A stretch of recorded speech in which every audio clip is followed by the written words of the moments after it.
Good morning, good afternoon, good evening. A warm welcome to everyone joining us live on YouTube and to those in the Vajrayana online Zoom room. And Tashi Delay to Khenpo Gyurme, the Tergar Institute faculty and friends from the Tergar Institute. Welcome to the Heart Sutra oral transmission event, a special joint effort offering organized by both Tergar Institute and Vajrayana Online. I'm Wei. I'm a student at the Tergar Institute, and I'm honored to be your host today for this event. The Heart Sutra is one of the most profound teachings on emptiness and wisdom in the Mahayana tradition. In Tibetan Buddhism, receiving oral transmission, or Ling in Tibetan, from an authorized teacher is considered essential for connecting with the blessings of a sacred text such as the Heart Sutra. It allows the teachings to take root in one's mind stream. Please note that the oral transmission must be received in real time. While today's teaching and commentary will remain available on YouTube for future viewing, the reading transmission will not be recorded. Before we begin, I would like to do a brief overview of today's program. Our program starts with Khenpo Gyurme offering a teaching and commentary on the Heart Sutra and emptiness, followed by the oral transmission.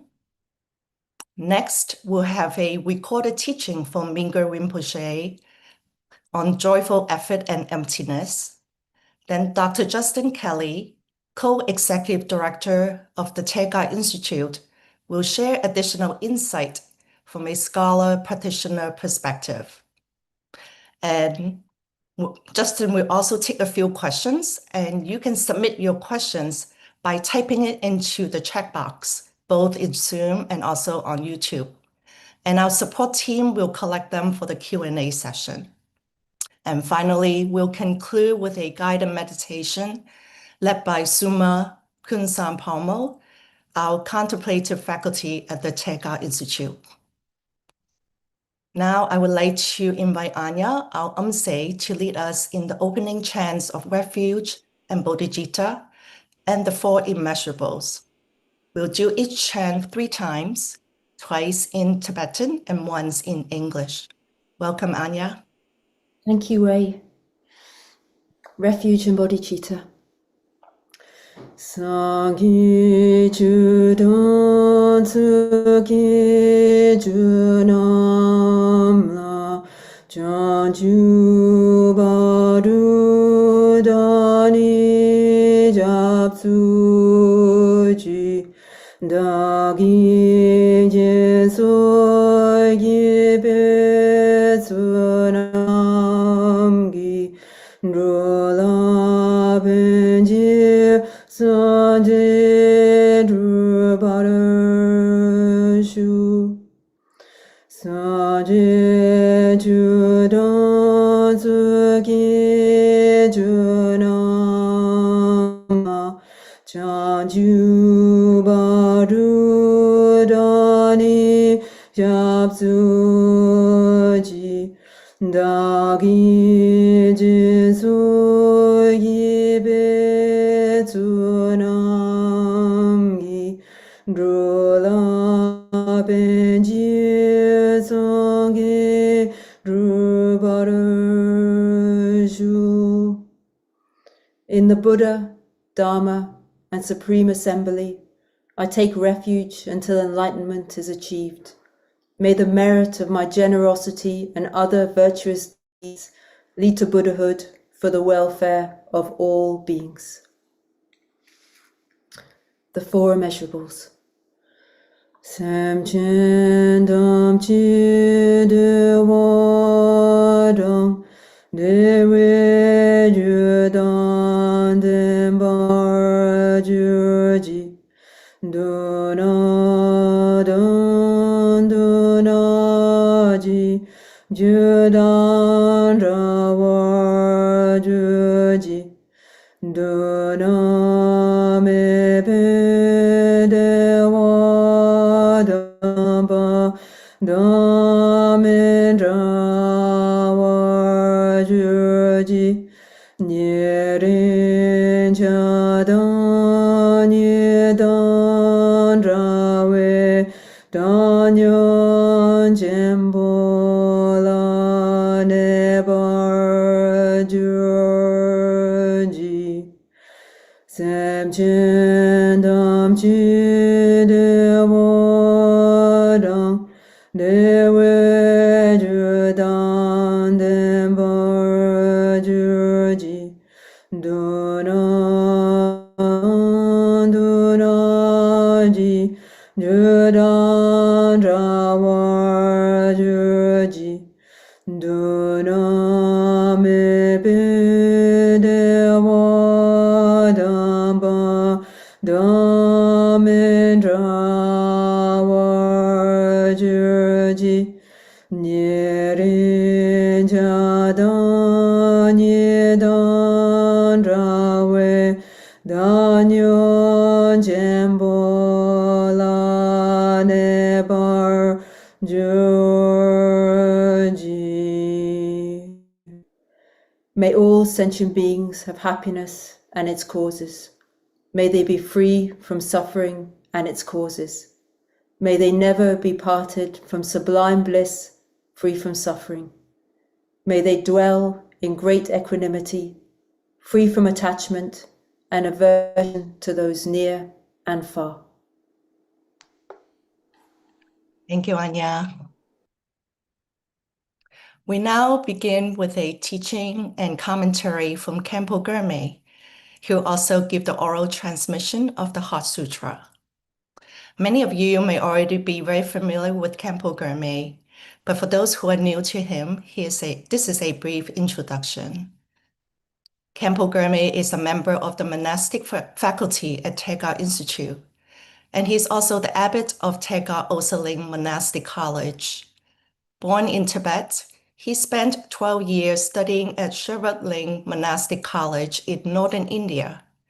In 2010, he was awarded the title of Khenpo and joined Mingyur Rinpoche in Nepal as the first abbot of Tergar Ösel. Khenpo will teach in Tibetan with consecutive English translation by Joseph Faria, a member of the Tergar Institute translation faculty. I'll now invite Khenpo Gyurme to share his precious teachings and offer the oral transmission. Welcome, Khenpo La and Joseph La.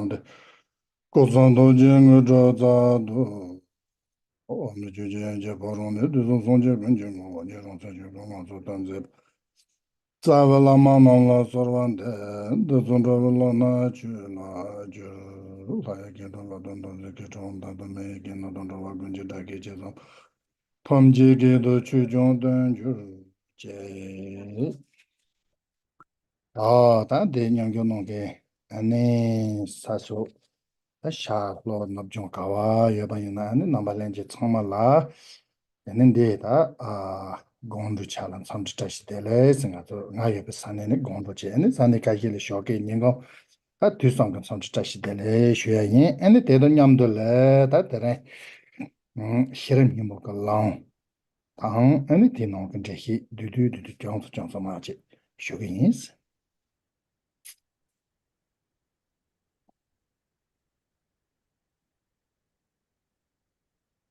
So I would like to give my auspicious greetings to all of the participants present here today, no matter where you may be hailing from, whether north, east, west, or south.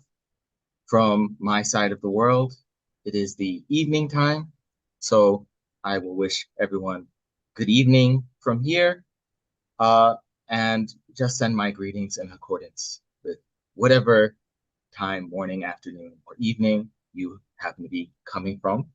So today I will be giving the oral transmission of the Heart Sutra, as well as giving a brief explanation of the text.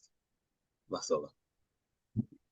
얘네단 될 히렘 힘보 레온도 히레제 파르도 침비 힘보라고 요래 때 가르려고 그러다 손지점 된 데지 제당 얘네 이제 티바람 바쌈다 얘네 이제 춘코 추춘코라람 바남 바쌈도 거로 아니 티바 쌈제 란냠네 게즘바 내노가 나오네 단데 얘네 이제 까바바 진이 매바 얘네 이제 사모 동반이 어지 사모 동반이 또 비고 로텔에 히레제 파르도 침발라고 그래 다 되게 ke tongba ni to long sama tongba ni ji da ke ane ji chu chin ko lo mo ji ko chu mo ji song ya ba ta de ki hin bo da wo chu ane de ne ta da na hin bo da wo chu do dong da wo je de ne ne ya ju ki yong je la de ne hirim hin bo len shu yo res.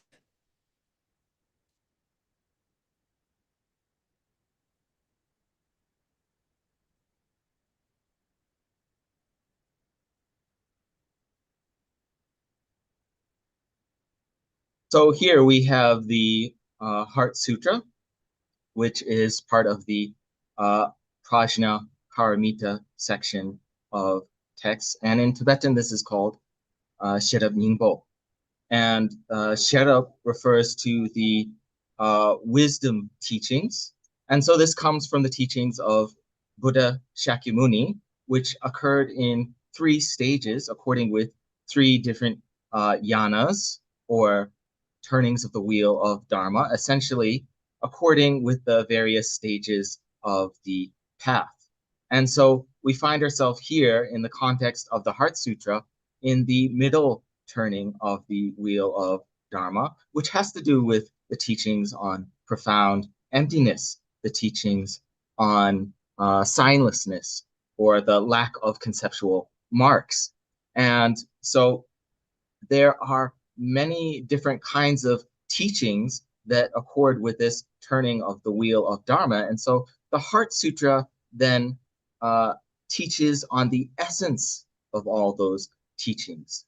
And so this is why it is referred to as the heart of wisdom. Lasso. Ini dan de long do ta ta ma long da long da ma nyam de le to ta sai nenga chia to la ani te de hin de du ji ma hyo ro ta den te che de ta de ga gar cha go le de to na le chi ju to long ju le de chan ro gre de chi ju de long ju le de ta nga to ju ba la go re ju ba ju le de to na le be yo ma ju de te ge chen bo do ji ai se na dan de ke tan 다 냠서 램바톤 데이키 단데 롱기 줄로 또바 세발라 지 주베키 챤라블레드 고레 송고레 티 조발레드 타 손지 점덴데 게 에네 콩크 도자클라마 킬서 엔데 로메게 로만 타 손지 점덴데 타 바돌레 에네 제sembe yendo레 체니 마송네 주윤주 체라 에네 조발고 엔데 타티 조발레 텔레체 데케 가르레고르고 감친다고 제당 any take che chenlam da uchi juba ke thone yongare te yondu any take ten so rang ya ti tan de le nyane che ba yimba yana yo che tan de ko chi bo zo mai ba any te nyongwa ke tholon to thoya da de ne che ngu su ke rong ju chi cha dong mo so nyomong ke nyembo la pa pe che to thoya any de ke pen to che ba ji yongare song gore che de te yende tan de ma ne che de juba ma te da uchi chi do le te ne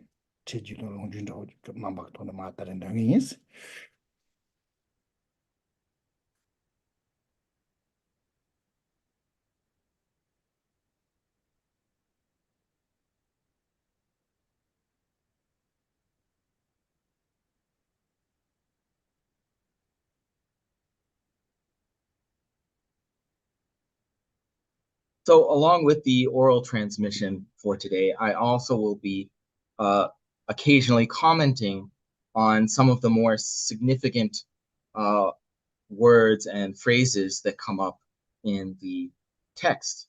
And so here, when we talk about transmission, we actually have 2 aspects of transmission. So one is in terms of the transmission of instruction, and the other is the oral recitation transmission. And so here, the idea of transmission is actually quite important, because when we practice in accordance with the meaning of the text here, it's important to also have the blessing of the transmission or the blessing of the lineage. This is, again, hailing all the way back to Buddha Shakyamuni, who taught these teachings to his disciples, and they in turn passed it on to their disciples, and so on and so on. So this gradually turned into the transmission or lineage leading up to the present time. And so when we receive this kind of transmission, this will result in us receiving blessings. It will as well leave a kind of habitual imprint on us. So this is not only having to do with our understanding, but also impacts us on an experiential level. It also is able to then act as an antidote to our negative emotions, such as attachment and aversion, and so forth. So this is why today, as I'm giving the transmission, I will be doing so in terms of both the instruction transmission and the oral recitation transmission. 맞아. 되네 단딩이마 당기니 대체도 에네 친남바 가지 인지 불조 양조 그 아니 히르님 부차려나 아니 냠들라 자이네 어떤 쇼스 되는 게만 당용이 승리 벽이 동당용이 아니 친남바 소소 인지께 돌때네 대변도요나 아니 될 자이나 되기래. So I will begin to recite the oral transmission now. So if any of you have a copy of the Heart Sutra in an English translation, then please feel free to read along together with my oral transmission, which I will be reciting in Tibetan. 시럽 님부 교소스 마선 좀 시럽 바로지 마지막가 남중원 소소롱을 이기 줘요. 두섬 자외영라 찬살로 데게다 기투바 되잖아. 점된데 절벽 작업 분별을 개농게 겐드치 모두 sonjo선배 겐드치 모두 탑제도 요때 대체 점된데 사모노와 계샤의 추전론론지 등연자는 양발 요소 양 대체 상주 선바선바체 뭐 파바체네제 시럽지 바로도 치마 삼이 쪄반이라 넘어라다기 홍몽아보 대단하요 롱이지 동으로 넘어다오 네, 산지진투 체도된 바 샤리브 존재선바 선바지 뭐 파바 ចេ네즈 온소는 데키지 메소스 단디 다다 아니 히르니 모두 동보 링게라고 링게레도 떠나라 가와 송바리 간도진의 송바리를 데르텐도 아니 네 작업 분별라 담바 잠된데게 되는 콜 되네 제다 샤리볼라서 존재선바 겐디 마음부터 탑제도 요네 에네제 송순자와도 출 간료진의 송바리 라운드 데니제다 샤리보다 에네제 그 잡았지 에네 델 담바 송지가 말레인 온 수주고니 잡았더니 수주고니 송양주 어떤지 차대기 요레스.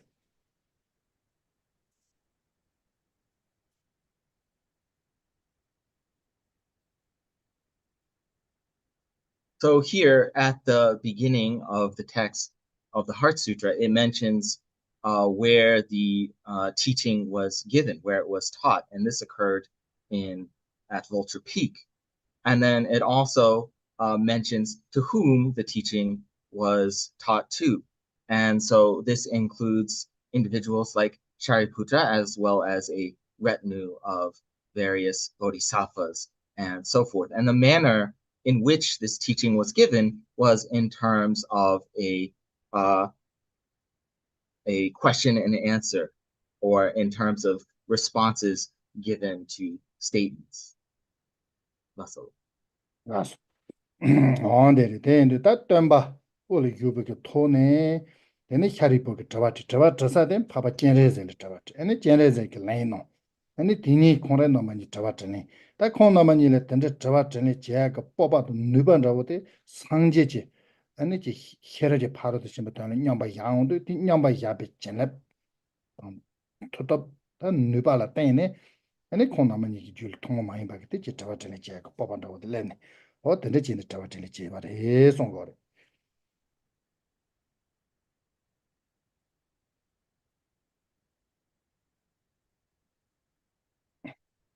Buddha Shakyamuni was really heading this gathering, this teaching event. And then it took the form of this question and answer style session. And that happened between Shariputra and Avalokiteshvara, right? So they were speaking in terms of this kind of question and answer style. And the way in which they were able to discuss these Prajna Paramita teachings with such confidence came about due to the blessing of Buddha Shakyamuni, who was resting in the meditative equipoise of the perfection of wisdom. So it was out of this meditative equipoise that this blessing or power went out to and was received by Shariputra and Avalokiteshvara, which then enabled them to discuss these profound teachings on the perfection of wisdom. Vasala. Las. Te indu ta ani Shariputra thomar dene jim papa chenreze le ta tawa karitibare leondu ani rajipon konla la hiraje parodu chemba sami cheba ndobari cheda hlaba chas te chindu ta kasi ani ya rajipon le de pon pomo konyorwa sheki se ta dene che hiraje parodu chemba samo tomba ni che le che tubadon sambado gamba che samo tomba ni che tele che tuson gamza che ndeba yona ani te kata karal lab go gre tek sonlo kandeji tong go gre hereje parodo samba che samu ke tele kandu chene ani che tubi chere sambi chere gambe chere jule cheba chi go gre len ani tawade te tibare ani tele papa chenreze ke len no yawa chi chade gyores.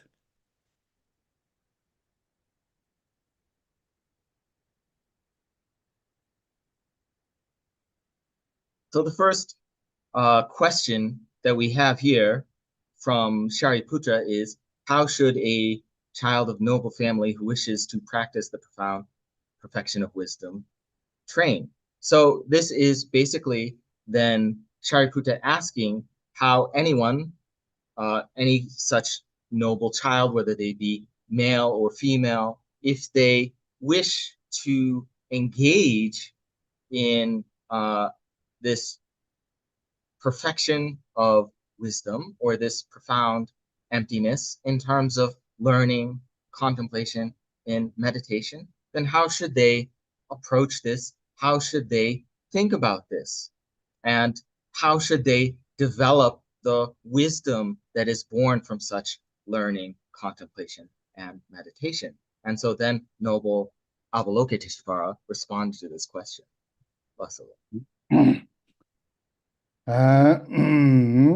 샤르네 되게니 매바당 장저 선바지몬 파바 ចេ네즈 온쇼 쳬도 덴바 샤르네 디폴란 되게지 매소 샤리포 라이제보 뭐 강라라 샤라제 바로도 좀 사무 쪄바 째버는 더바든 더더는 넘바 따와 자데스 다 ចេ네즈게 아니 가세 보모 공유로마체 샤라제 바로도 좀 단래 냠스 램반 더바 강자 이렇게 요나 아니 되게 ndendao che songlo tonggo gre song nene tenema songlo tongdong de ma song yore. And so then Avalokiteshvara responded about what an individual should do when they wish to practice the meaning of the profound perfection of wisdom. So he goes on from here to discuss how it is they need to think about this or consider this.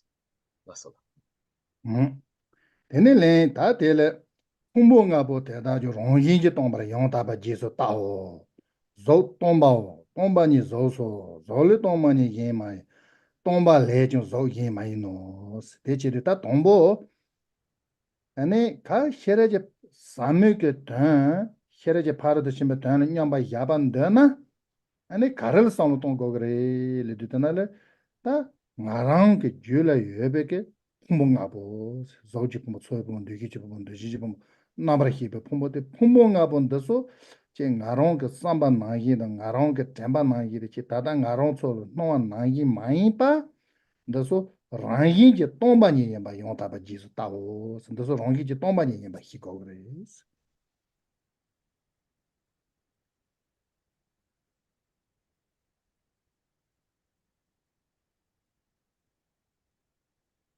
And so first, Avalokiteshvara responds that when one wants to practice this profound prajna paramita, this profound perfection of wisdom, they need to do so in this way.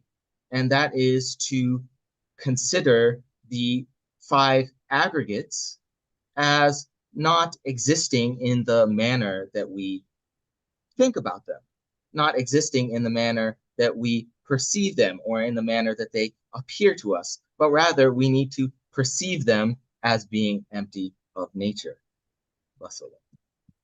어데인데 다티 tomba 대용 랑히지 tom바레스 랑히지 tomba 사운드 제 가르는 알아서 리베기 제바 제네 tom바니 유야바 따버시다 제 톱도 느반다고 제 tom바니 제견저 따보 레베스는 말레스 연다 제 tom바니 람네네 tom바니 차순이라고 레베스는 대용 말레스 아니 어나 가르를 되더나고 랑히지 코코로 아니야 저동도 내동 통데 동보 니네 코로 tom바니 레디어 마도바게 제 저동 진인해를 뛰는 동반이 제한테 더 많이 봐. 그 코로 뭐 더점지 랑인지 예네 되네 아니 코로 동반이래스.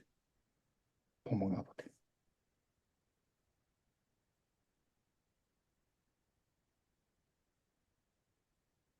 And so here the text mentions, the teaching mentions that these aggregates are naturally empty. And so here, when it talks about this kind of natural emptiness, it is referring to the fact that this emptiness is not something that is created by our thinking about it, or is created about how we analyze things, nor is it something that is because someone said so, but rather it is naturally emptiness. It is originally empty. It is an emptiness which is not based on causes and conditions. It is essentially, originally, and primordially empty. 반대래. 다 되네. 동반이마 제바히 온데 다 동보 제 풍몽아데 랑기지 동반이 봤다. 어나 풍몽아데 랑기지 동바 따동도 간데지레 레온데 되네 조 동바오. 동반이 조소. 조레 동반이 예마. 동발레주 조기 마이노 sonde 동이 지코르로 레데 숨바레.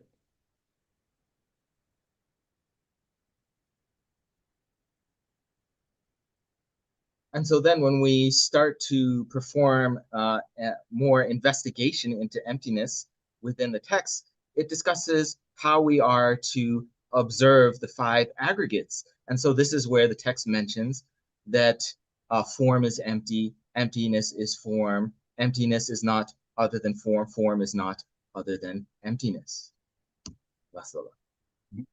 안데 단들 동이 지코르 송으로 동이 지코르를 뒤터나레다 조 다오게 추제라 되네 코 코론치 yin 조데 지 주진 yin 해게 동반이 예다 세자바다 그래서는 말해서 조 코론 랑긴 지 코론 조 코론 조근 오로 두바 점지 동반이래 용제 동반이 레 대용 조리 마도바게 아니 동반이 레데 조그 땡그 동반이 조 동반이 레데 조레 로즈 줘바지 조데 파야데네 데 마이바게 동발레지 소지 셴바지 세노 여러분의 대용이요 말이스 데인데 조그 동발레데 조 코론 랑레디 여레 다가 노지 조레 동반이 예마이 조데 레 아니 로가지 조그 동반이 레데 로가지 드네지기 추니 여러분의 대요 말이 예 말이 동반이 레조 조기레베스네 대요 말이스 데인데 너나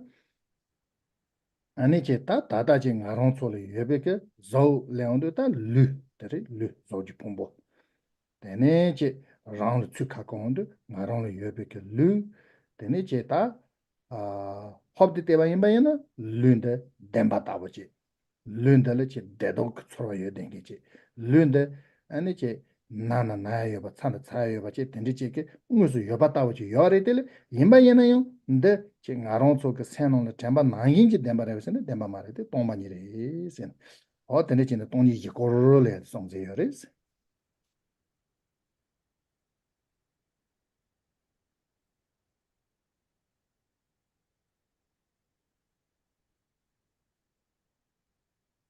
And so here, when we're talking about emptiness, we're talking about emptiness and form. So here, when it's talking about form as being empty, it's not saying it is empty because of some certain causes and conditions, but rather the form itself is emptiness.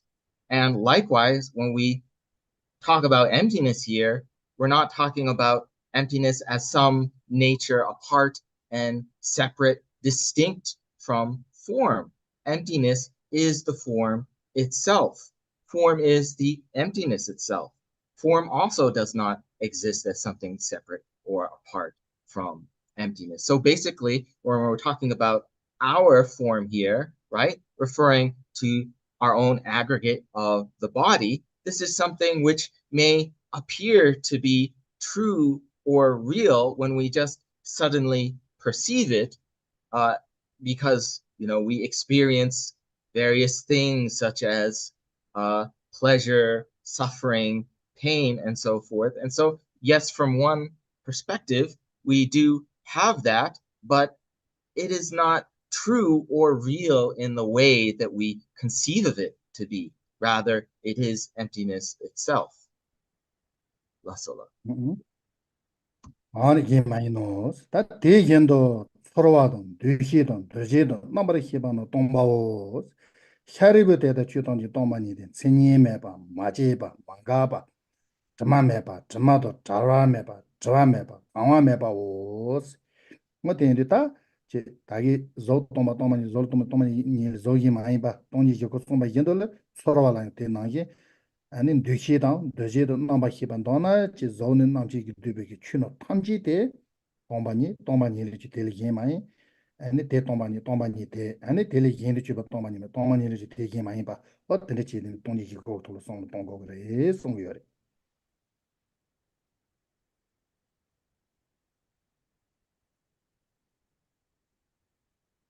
So here, when it goes on to talk about the other 5 aggregates, such as feeling, conception, volition, consciousness, right? So all of these 5 aggregates, as well as all phenomena, are emptiness in the same way as form is emptiness, emptiness is form, form is not other than emptiness, emptiness is not other than form, right? There is nothing that is separate or apart from this emptiness. So it is teaching us here that we need to consider these phenomena in this way.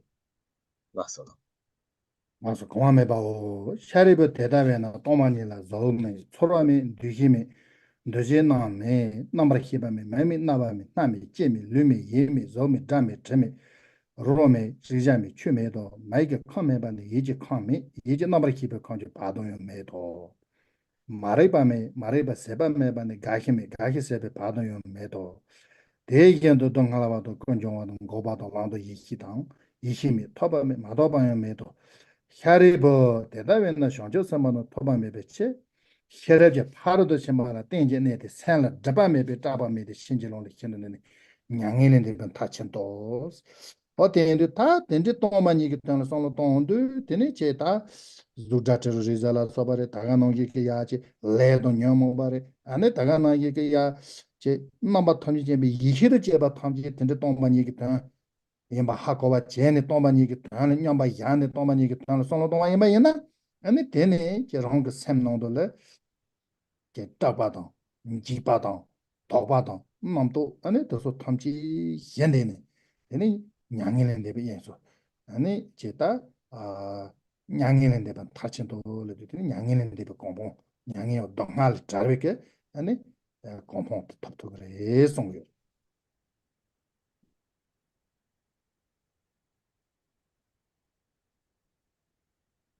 So here, again, in this section, right, it's basically telling us that when we contemplate on the emptiness of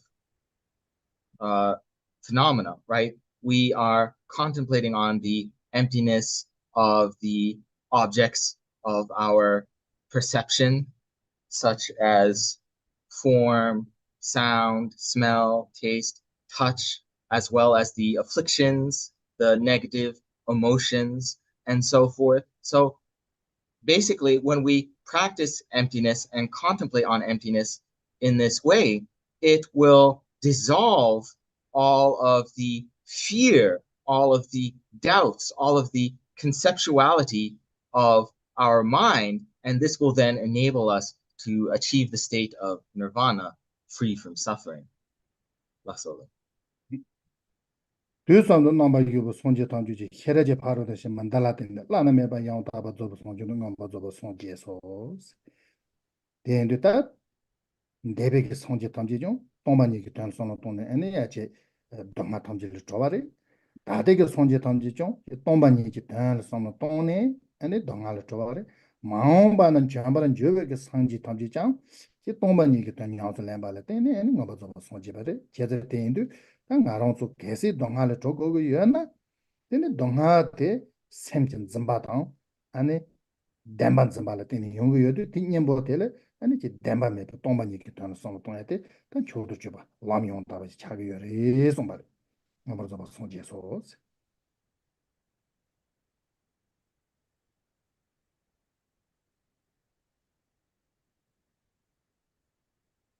And so here in this section, it is mentioning how all the Buddhas of the 3 times attained complete and perfect enlightenment.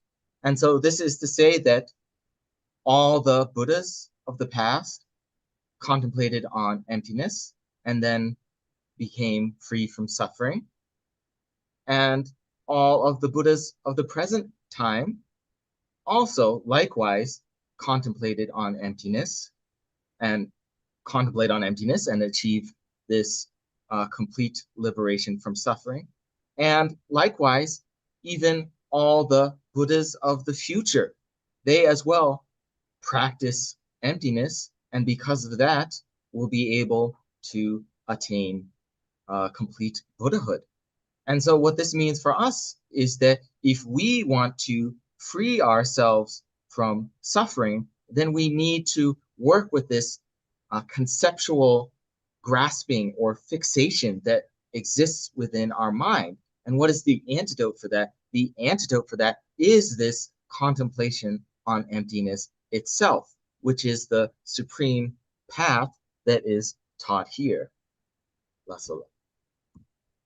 에다베나 헤레제 파르드 신방 나 리바 신방 나 라나메베 나 마냠바도님베 나 동하단지 라드 히바르시베 나 메즈베나 데마르 히바자데 헤레제 파르드 신방 나 네바 때야타 가텐가데 파랑가데 파라상가데 보데 소하스 대체로 딴데 에네체 람가 땡겨를 때든 가든가 빠랑가데 소람 졸람 통람 간람 말로블람스 때 동반이 그다 건바이나 아니 때라데 rembe yen도랑 아롱 그 샌디 야진도네 아니 람가 렘지 줘야 되는데 다 아니 야지 보디 소하 이랬더니 다 손제던 아니 드바 탐질 토토레 송바레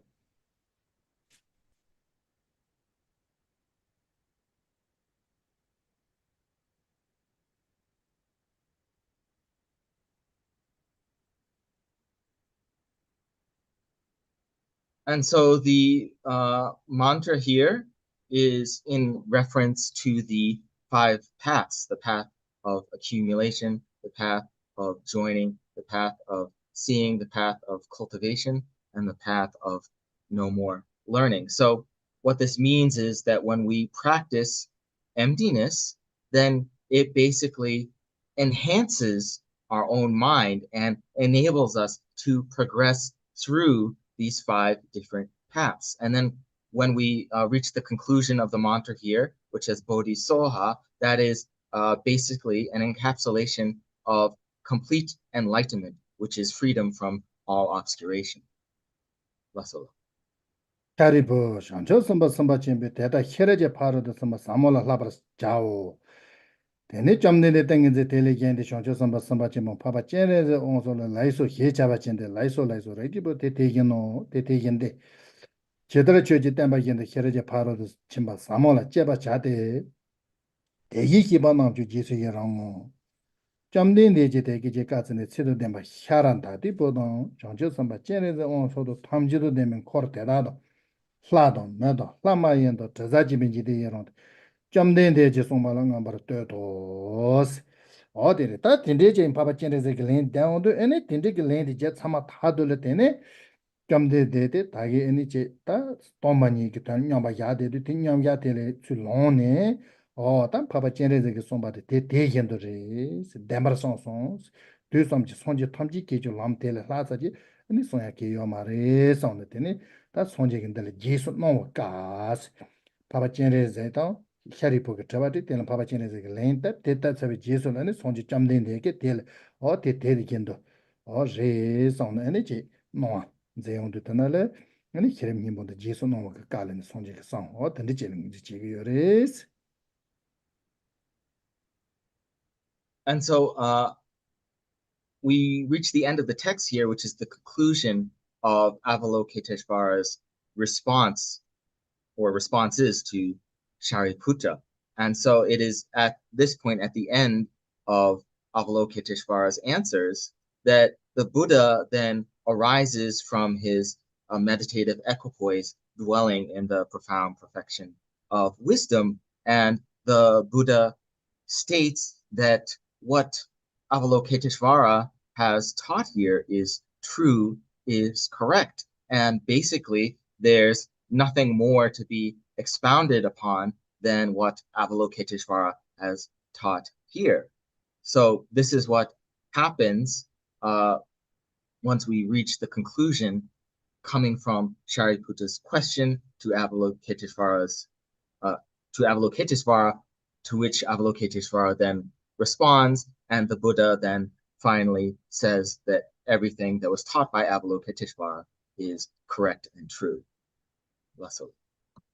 Also, Hiraja Paradishimin Himbu, Dozos. Oh, yeah, that is Chilang so the Ched in the Mandan and Tuchinang.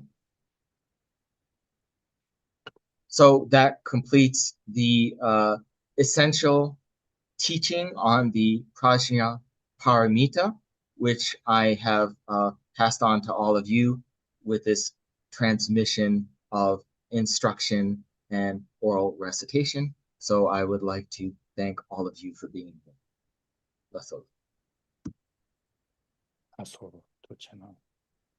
Thank you, Khenpo, for the oral transmission of the Heart Sutra and the profound teaching on emptiness and Prajna Paramita.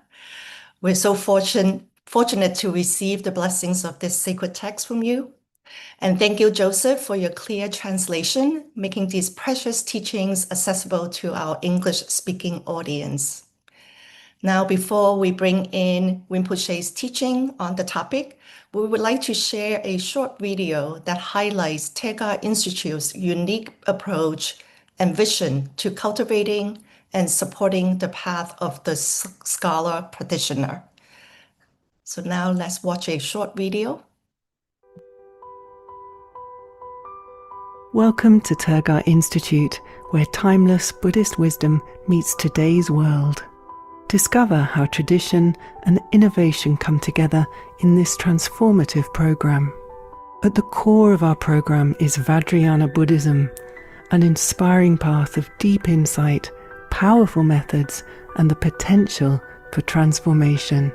We begin with a clear and comprehensive journey through the 3 yanas, laying the foundation for the profound teachings of the Kagyu lineage. At Tergar Institute, learning doesn't stop at intellectual understanding. We emphasize study and listening, meditation and experiential practice, as well as meaningful engagement with the world.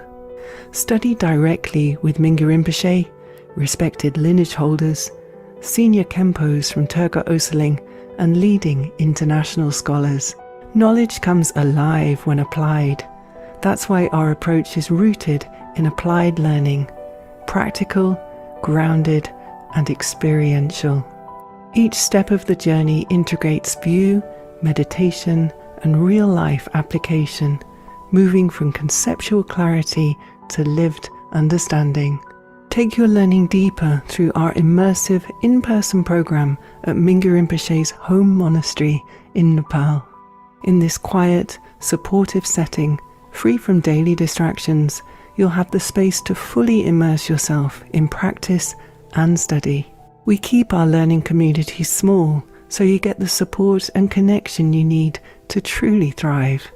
Work closely with a dedicated mentor one-on-one, receiving personalized guidance from our expert faculty throughout your journey. We believe that true understanding leads to compassionate action, so we bring our insights into the world. Develop your own unique social impact project in a nurturing environment that supports your vision and voice. Thank you for joining us. At Tergar Institute, we're building a global community of learners, practitioners, and change makers. We hope you'll be part of it.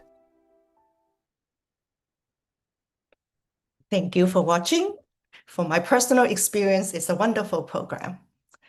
And now, before I invite Dr. Justin Kelley to come on, you can, if you have any questions, I invite you to put it into the chat box, and Justin will have a chance to answer your question after his presentation. Now it's my pleasure to invite Dr. Justin Kelley, Co-Executive Director of the Tergar Institute, to introduce Rinpoche's teachings on how to connect with emptiness and to share his reflections from a scholar-practitioner perspective. Justin is a longtime student of Mingyur Rinpoche and holds a PhD from Rice University's Department of Religion, where he studied with Dr. Anne Klein. At Tergar Institute, Justin applies his scholarly training to the design of innovative Buddhist educational programs that are experiential, socially engaged, and rooted in Tibetan contemplative lineages, with a focus on transformative learning and applied pedagogies. Now, welcome, Justin. Thank you so much, Wei. Really lovely to be here with everyone. And I thought it would be useful to just briefly introduce and contextualize Rinpoche's short video that we're about to watch. He hones in on one specific element of the path of the Bodhisattva, which is articulated in and through the Heart Sutra, and that's joyful effort.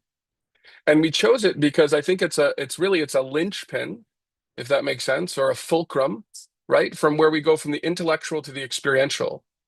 We are each being called by Mingyur Rinpoche and Khenpo Gyurme and these other wonderful teachers to imbue the teachings within every element of our lives. And how do we do that? We do so with joyful effort. And so without further ado, we'll hear from Mingyur Rinpoche, and then I'll be back to provide some more comments afterwards. Thank you.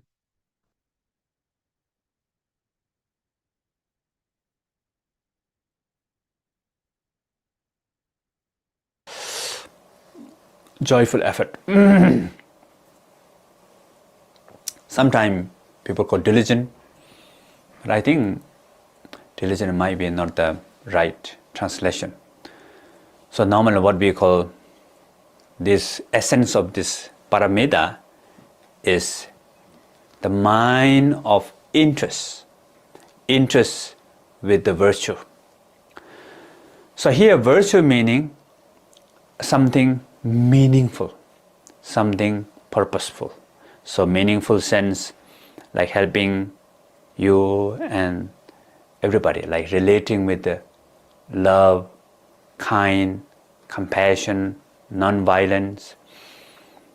And then through that helping many people, you and others. So normally when we see the interest, when we see the purpose, when we see the meaning, the energy comes automatically, the effort comes automatically. So if we don't see the purpose or meaning and the benefit, then we need to push ourselves very hard, and then we don't like it, and then there's an inner rebellion comes. So then it's become very difficult. So now, how to develop this joyful effort? So normally there are three kinds of joyful effort. The first is Amar-like joyful effort, and the second is the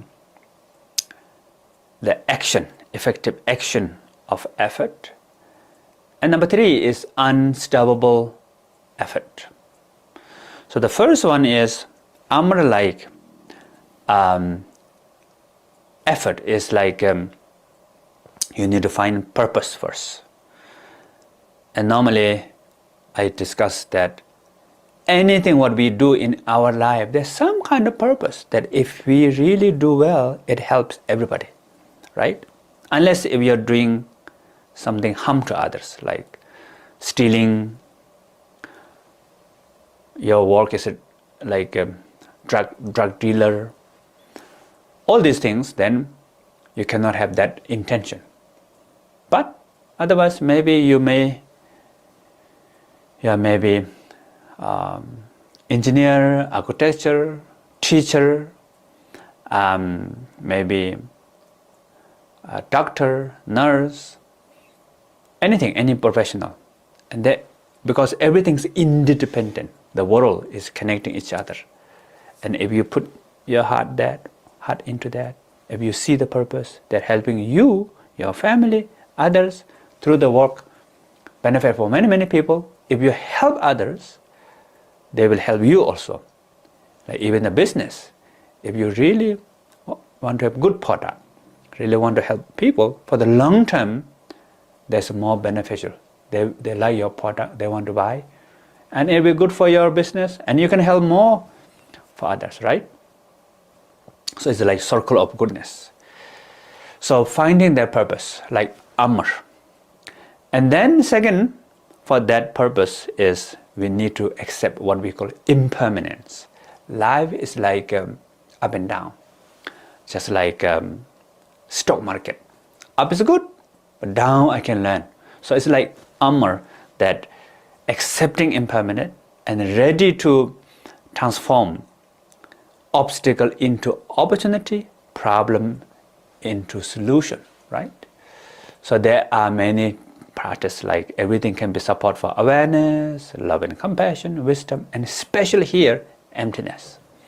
All these difficulties, obstacles, problem, all these problems like emptiness. You, obstacle, suffering, all are emptiness. So like Amr. So the first. Then second effort is based on that. Then now you are, maybe you practice for yourself. Here maybe you're doing study, all these things. Or maybe you are helping others, maybe generosity. Or so whatever you're engaging, that continued engagement. But most important, what we call, don't do at one time too much, but kind of like more relaxed. Every day, try to continue it. So you need to find balance, not too tight, not too loose. So that's the actual effort. And also change sometime. And you need to add creativity also. Every day same, you feel bored, become lazy. So a little bit, though underline is same, but then it's a little bit change, like creativity, and refresh your practice. All these are very important. And then the last, unstoppable, meaning don't stop. Sometimes what happens? We do something, then we think, oh, the result comes good. Then we think, okay, now enough. For example, if you practice meditation, maybe you have the panic attacks. Like for me, I have panic attacks. I meditate for 5 years. My panic attacks are gone. And many people, they stop meditation also. But I never stop, because I still discover so many great things within myself.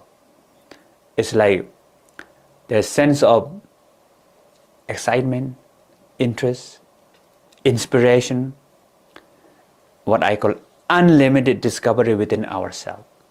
You are happy, but you can become happier. You learn, you can learn more. So don't stop there. Continue to learn, continue to transform, continue to learn, continue to grow. So that's the last effort. So all this, the most important thing, how to connect with that is the emptiness. So armor, the best armor is emptiness.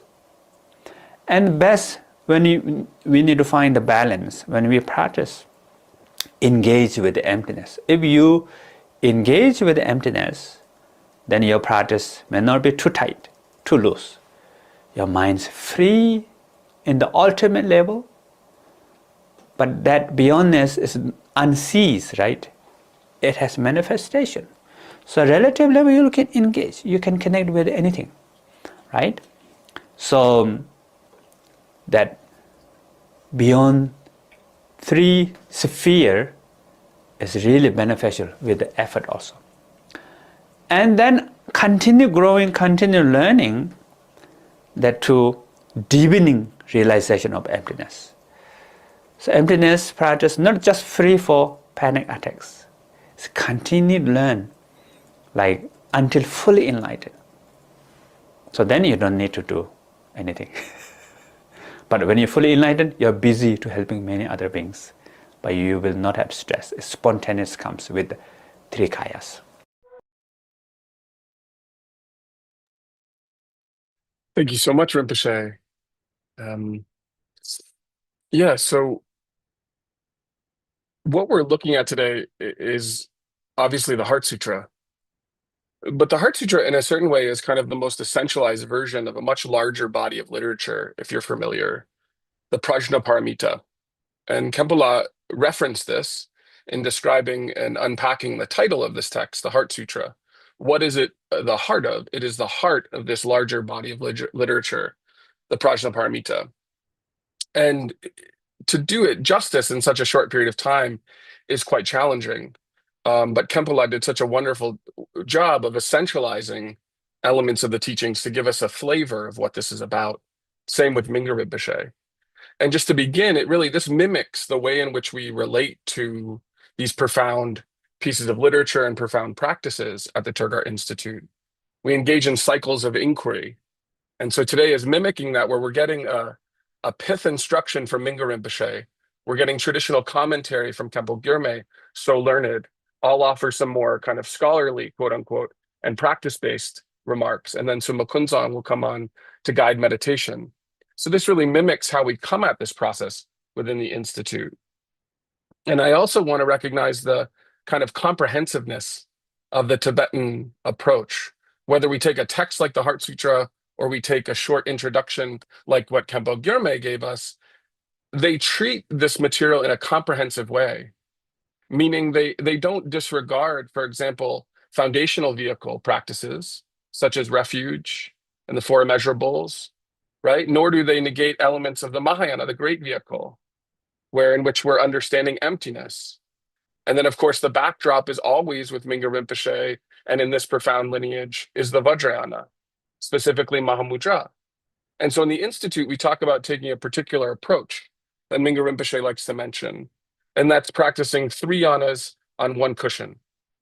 So I've noticed some questions in the chat, and of course, many of you are engaged in the lovely transmission through the Vajrayana Online, looking at the Abhidharma Kosha and Mingyur Rinpoche's commentary on this text, meditative manual on this text. So there's a great example, right? We look at the Abhidharma Kosha and Rinpoche's commentary. It spends a large period of time focusing on the five aggregates. And I've seen a couple questions about this.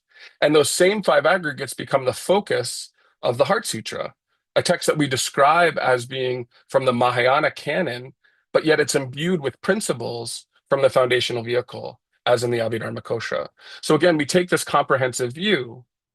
And I think it's productive when we talk about this in the Institute. I think it's productive to remember Mingyur Rinpoche's perspective. No matter what he's teaching, whether it's Joy of Living level 1 or Path of Liberation level 5, or a traditional text like the Heart Sutra, no matter what he's teaching, he's coming at it from the perspective of Mahamudra. So it's in the background, you could think. It's the flavor with which he articulates these core elements. Here, when he's describing joyful effort, he's doing so from this expansive, kind of all-encompassing perspective that is Mahamudra. If we don't remember that, sometimes when we engage with traditional texts like this, it can become confusing. Why, for example, in Rinpoche's meditative manual on the Abhidharma Kosha, why is he mentioning such a kind of what could be viewed as a non-traditional foundational vehicle perspective on ethical training, for example, which is much less about the kind of minute actions we're engaging in and much more about what's occurring in the mind? Well, this is because he's holding this view of Mahamudra. So a couple more comments before we open it for questions. Wei, in her lovely introduction to this session, talked about how the Heart Sutra is profound. And I think it's useful for us to ask the question, well, why is that? Why is it that the Heart Sutra is considered profound? And Khenpo La mentioned this a number of times in his commentary, and that's because of this lack of conceptuality, or what we could say this transcendence of conceptuality. That's where the profundity comes from. We're not, when we're reading the Heart Sutra, when we're studying the Heart Sutra, when we're practicing the Heart Sutra, we're not simply resting on the intellectual level. We're going much deeper. It's almost it's an invitation for us to go into our experience, to reflect on these seeming paradoxes, right? Form is emptiness, emptiness is form. How do we relate these two together? It could seem quite challenging on the intellectual level. When we go deeper and we connect with the profundity of the text, we go into our experience, it can start to show its transformative nature, I think, in many ways. Rinpoche likes to articulate this piece, which I'm sure, as students of his, you've heard. He likes to talk about from going from doing to being. This is embedded in this view. We're transcending the kind of right and wrong, that effortful exertion. We're instead connecting with something deeper, a deeper sense of purpose. We oftentimes describe that as bodhicitta, for those of you who are familiar with this term, this awakened or enlightened mind that we approach it with. And therefore, we kind of connect with something that is experiential and no longer relating on the conceptual level. It becomes embodied in that way. So I also want to mention, because likely if you're here in this short session, you're studying and practicing texts like the Heart Sutra. And one piece of our mission in the Institute, or our approach in the Institute, I should say, is that we hold a multitude of truths in the same moment. And so that's evidenced in the tradition, right? When we talk about the two truths, for example, so relative and ultimate, or Dundam Dempa and Kunzop Dempa. These two truths are held simultaneously. Ultimate truth explains how things are, their true nature, we'll say. Whereas relative truth describes how things appear to us. They're not distinct truths, nor are they overlaid on top of each other. They are entirely infused. They exist in our experience simultaneously. Neither's right, neither's wrong. When we take that same understanding of a multitude of truths and apply it to the Heart Sutra, I think we can really start to connect with the transformative nature of the text. And I'll run through a couple examples of what I mean here. We could, for example, we could look at the textual truth. That was some of what Khenpo Gyurme was doing with us today. He was walking us through the terms that were being used, right? Form is emptiness, emptiness is form. We can look at each different word, and then we can look at how those words relate to each other. Very valuable activity for us. We might do so on a more intellectual level. We also might look at the historical truth, right? The text starts off by describing the setting, and Khenpo articulated on Vulture's Peak in modern-day Rajgir, India, northern India in the Bihar state province. There's an actual site where this took place, and we can understand it through the historical movements, maybe a geographical truth.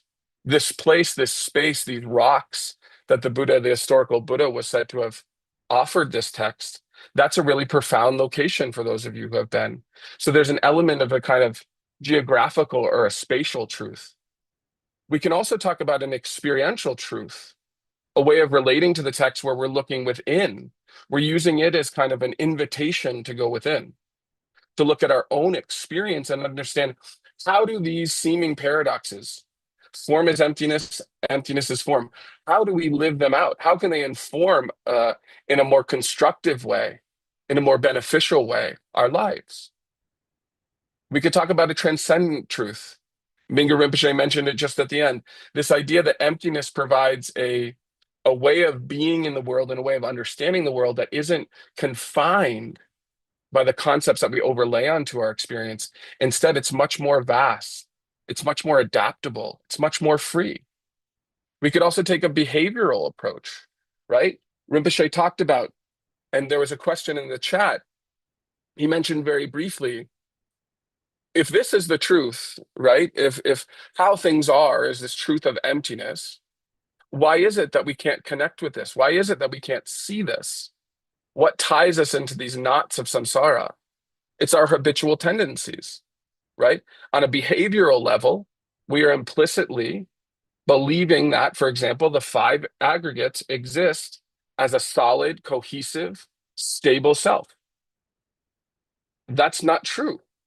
They're always changing.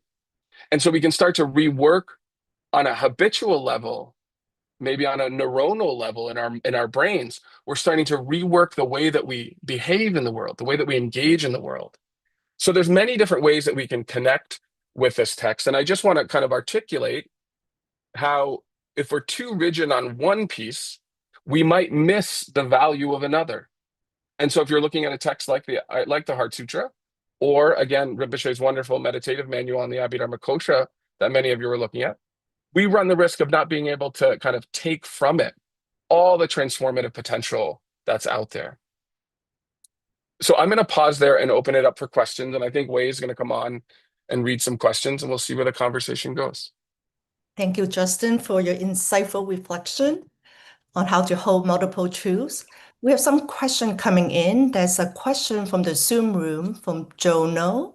Jono, I wonder if you want to come online and ask the question yourself. If you wish, you can raise your virtual hand and we'll unmute you.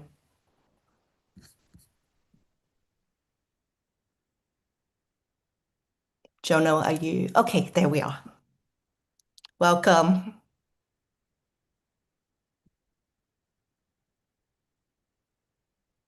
Okay, can you hear me now?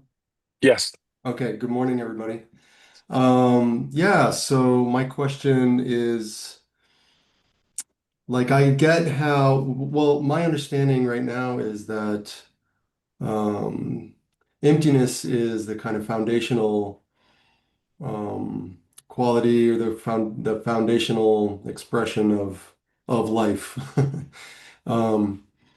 And then form arises out of that due to I guess the three qualities, right? Like the love and compassion, and the cognizance and the wisdom of the nature of mind.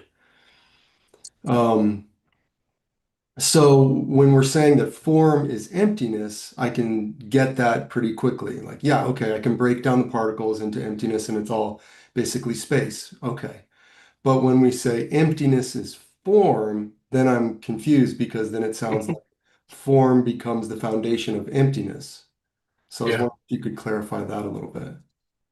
for sure, John. A great question. A very deep and a very profound question, and I appreciate it. And it's tied into some of the other questions I've seen in the chat, the questions of the nature of mind, for example. How does that weave into this? I know many of you are path of liberation practitioners. So you're correct in understanding, right? We talk about the ground, the path, and the fruition. And the ground is just as you said, Jonah. It is the basis from which experience arises. It is what, as Rinpoche says, emptiness is what it makes experience possible. If there weren't emptiness, then everything would be stagnant. It would be permanent. It would be unchanging, right? So we wouldn't be able to have these experiences.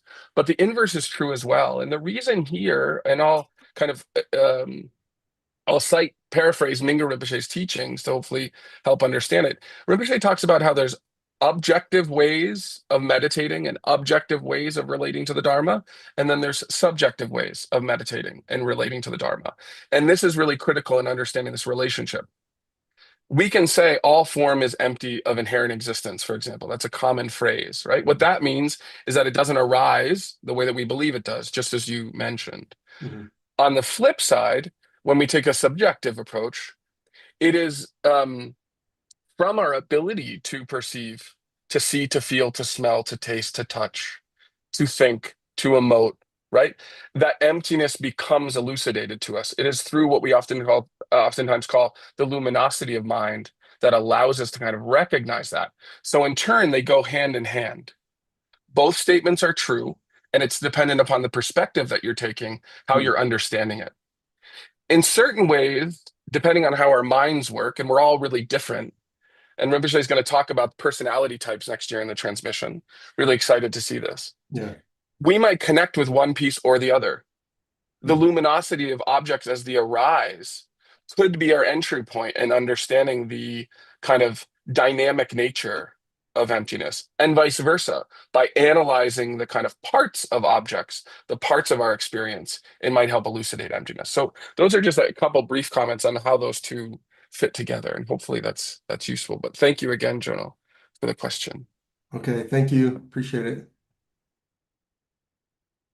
I think we have time for another question. And I think this question is for Kunsang and it's coming in from YouTube. So do we have Kunsang online? Hey, Wei. Yes, I'm here. So the question is, what does it mean to practice emptiness, to contemplate in emptiness? What exactly is emptiness? Thank you. Yeah, great question. Thank you for that.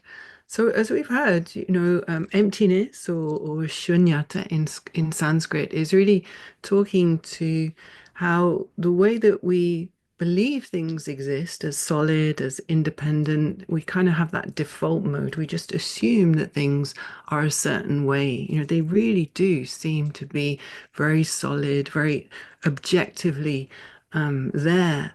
And so in the practice, what's really quite fascinating here is that we can really look into that experience and see what is actually true for ourselves.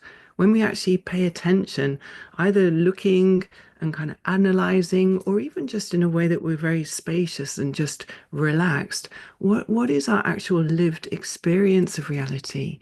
When we really look to a thought, what is it? What do we actually experience?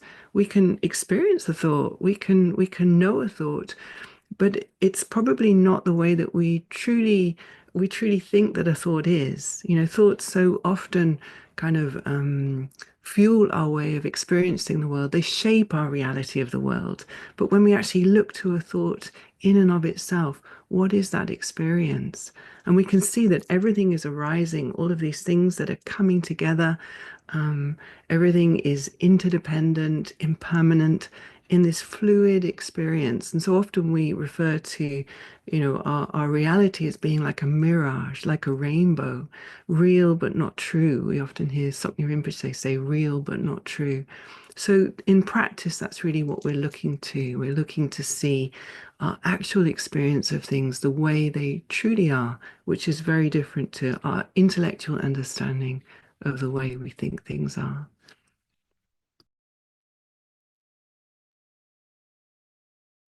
Thank you. Justin, do we have time to take one more question? I think so, yes, Wei. Okay. So, Gail from the Zoom room, would you like to come online to ask your question? You can raise your virtual hand.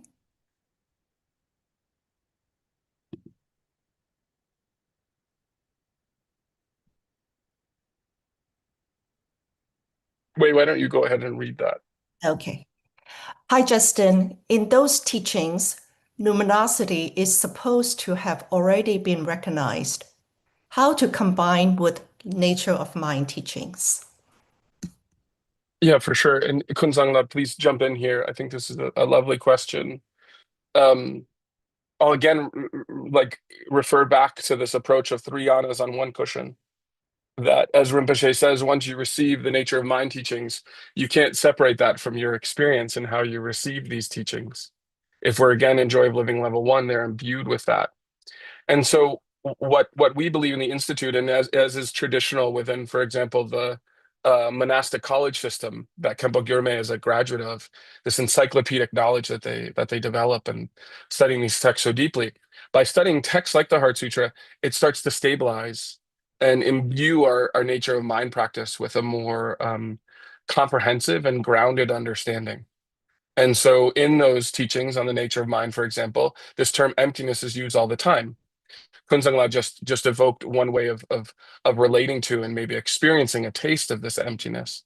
And so by doing that kind of stage by stage and concurrently with our nature of mind practice, it can really start to strengthen, and it can start to imbue it hopefully with a more experiential and eventually a realization level of understanding. So hopefully that speaks to it a little bit. Kunsang La, feel free to jump in.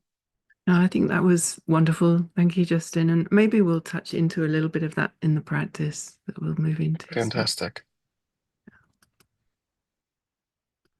Well, I think this concludes our commentary from Justin. Thank you, Justin, for your insightful wisdom and for your Thank you so much. teaching on emptiness. And now I would like to invite Kunsang to stay on and to lead us into a guided meditation. Tsunma Kunsang Palmo is a longtime student of Mingyur Rinpoche and serves as the contemplative faculty at the Tergar Institute.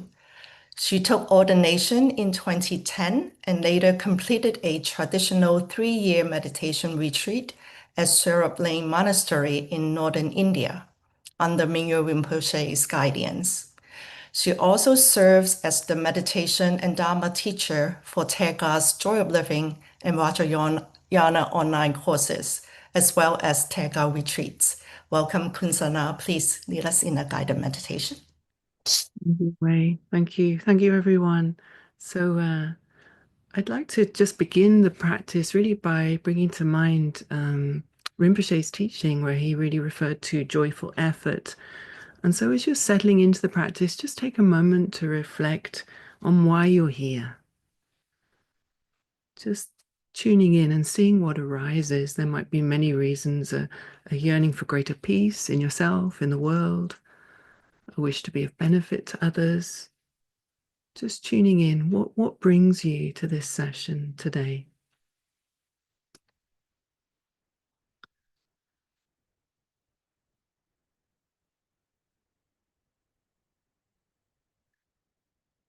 And so seeing, as we turn to this movement of the heart, seeing that this doesn't come from pressure, from this desire for perfectionism, but this energy that comes naturally when we really connect with a sense of meaning, a sense of purpose in our lives. This is real joyful effort. So just taking a moment now to appreciate how listening, how contemplating these teachings on the Heart Sutra can really be of benefit not only to yourself, but to everyone around you.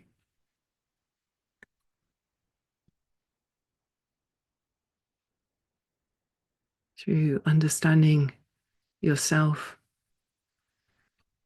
you can meet life with more wisdom, more love. Even challenging experiences can deepen our compassion, our insight.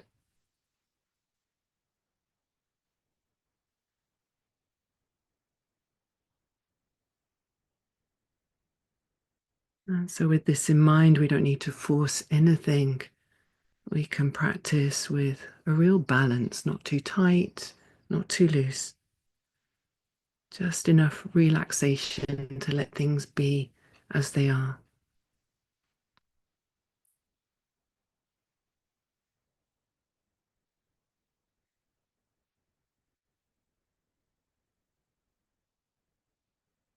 So bringing awareness now to your posture, settling the body, upright but relaxed. Allowing the breath to come and go naturally. Simply noticing that you're breathing in, breathing out.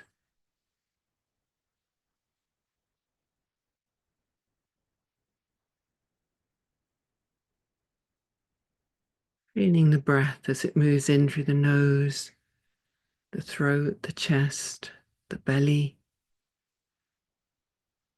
Expanding on the in-breath and contracting on the out-breath.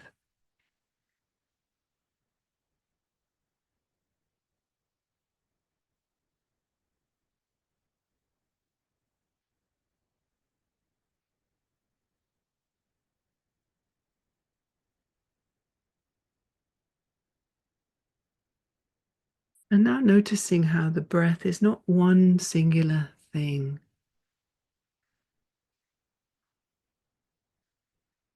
but many sensations, warm or cool air, pressure in the chest, the movement in the abdomen,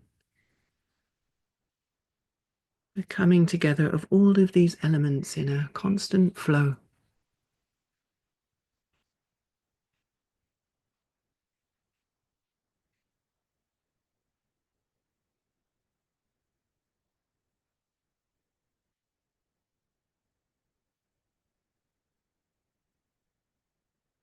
And now allow your awareness to expand to the body as a whole.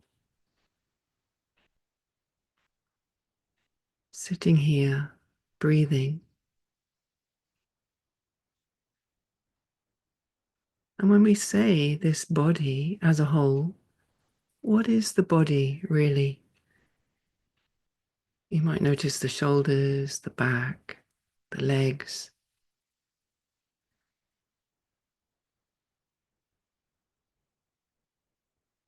But each part can be broken down into smaller parts. Bone, flesh, blood.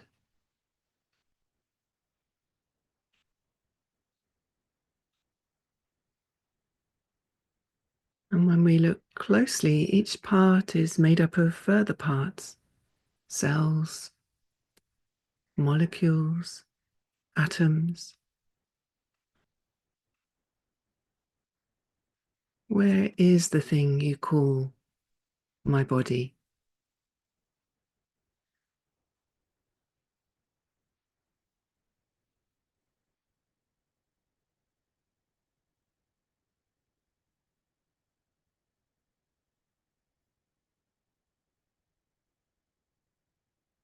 And now bring your awareness to the mind. There might be thoughts arising, planning, remembering, judging.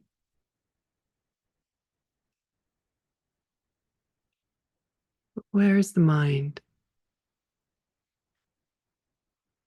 Is it something you can locate?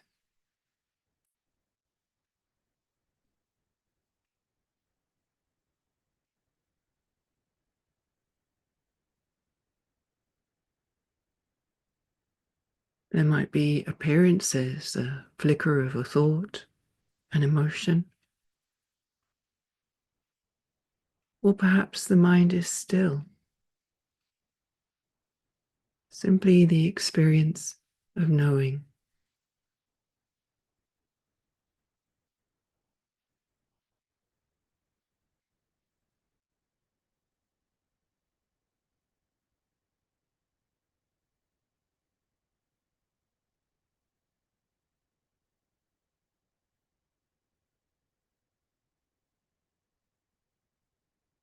And if the body and the mind cannot be found, where is the I, the self that you cling on to?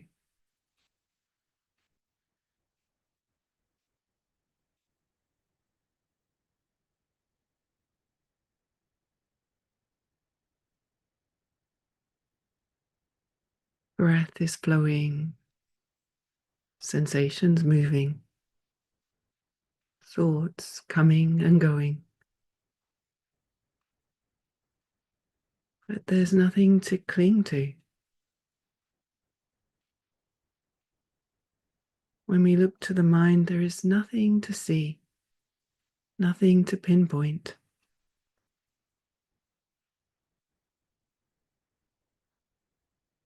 It's empty.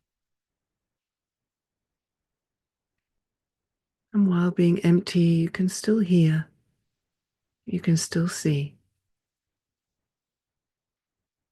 The union of form and emptiness is right here.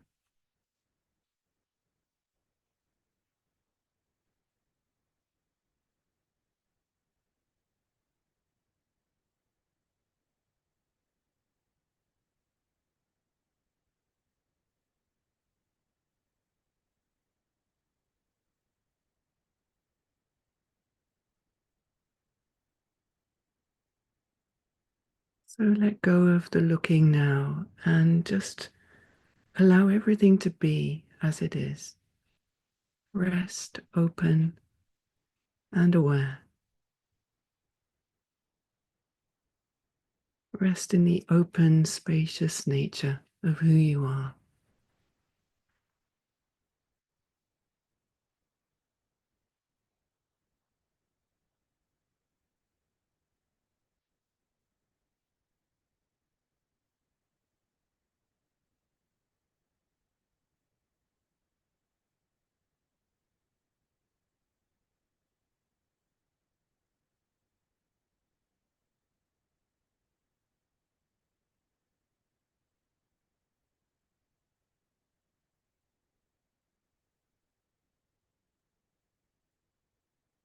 The open, spacious nature of who you are is not something you need to create.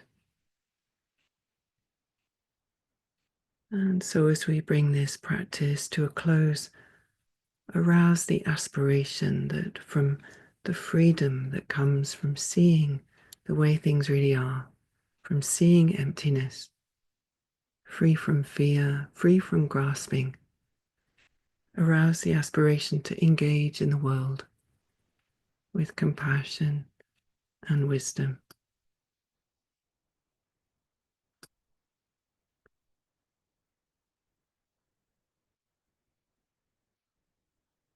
So thank you for practicing with me, and I'd like to invite Wei now to bring our session to an end. Thank you, Kunsang, for the beautiful meditation to give us a direct experience of emptiness. And now our program is coming to a close. So I would like to express a heartfelt thank you to all our speakers and faculty from the Tergar Institute. Thank you, Khenpo Gyurme, Justin, Kunsang, for sharing these precious teachings, your reflections, the oral transmission, and the guided meditation, and for giving us a glimpse into the scholar-practitioner path at the Tergar Institute. I hope you all have a taste and a direct experience what a typical day might be like at the Tergar Institute. We also want to express our appreciation and gratitude to the support teams at both Tergar Institute and Vajrayana Online, working together behind the scenes. This joint event would not have been possible without everyone's dedicated effort and hard work.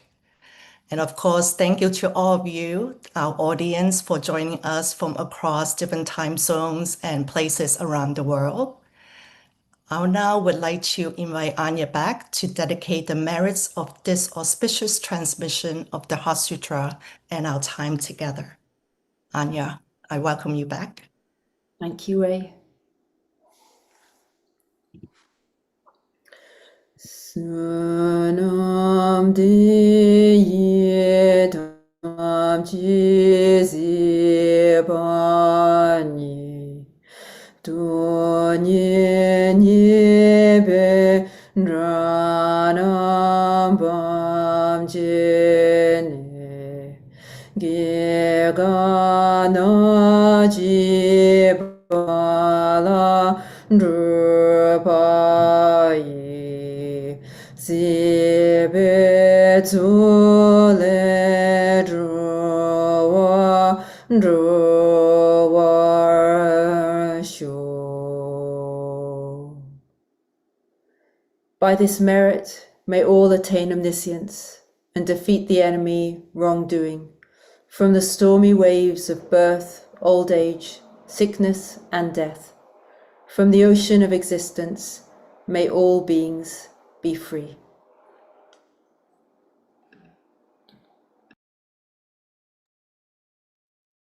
Thank you, Anya. And before we close the program and say goodbye, I would like to highlight 2 upcoming Tergar events. If you're drawn to the teaching on the empty and open nature of reality, don't miss Mingyur Rinpoche's upcoming online retreat, Beyond Illusion. Rinpoche will teach on the 4 seals of Dharma: impermanence, suffering, No Self and Emptiness and Nirvana. This retreat will be streamed live from Germany next weekend, July 4th to July 6th. You can learn more about this event and register at events.tergar.org. And the link is now posted in the chat. And there's also another upcoming event in August. We're excited to announce Tergar's new year-long transmission, Blueprints of Awakening. This new transmission includes 3 online retreats and 3 online courses exploring the 5 Buddha families, Guru Yoga, self-liberation, and pure perception.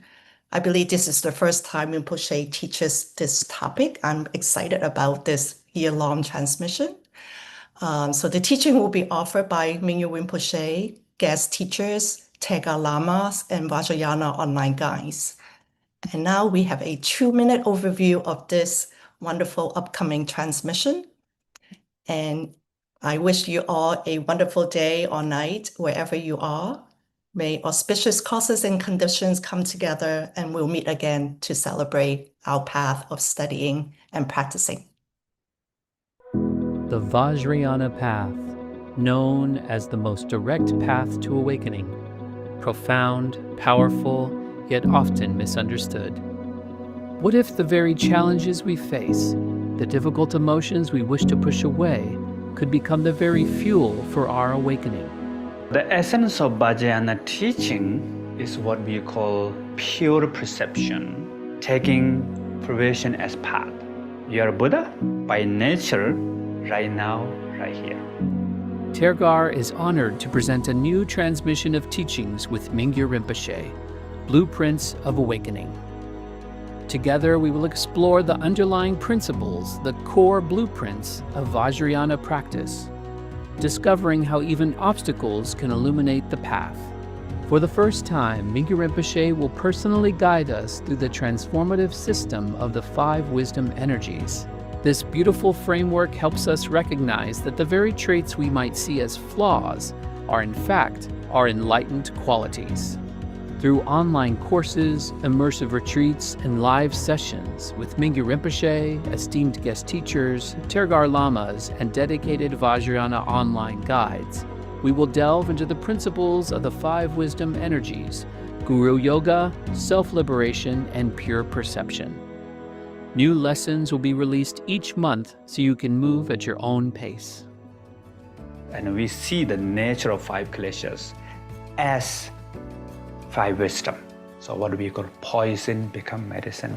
So hopefully these things really benefit for your own practice, for your life, and people around you. Whether you are completely new to meditation or a long-time practitioner, everyone is welcome.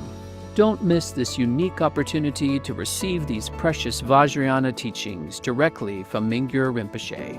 Discover the blueprints of awakening. Visit vajrayana.tergar.org to learn more and join.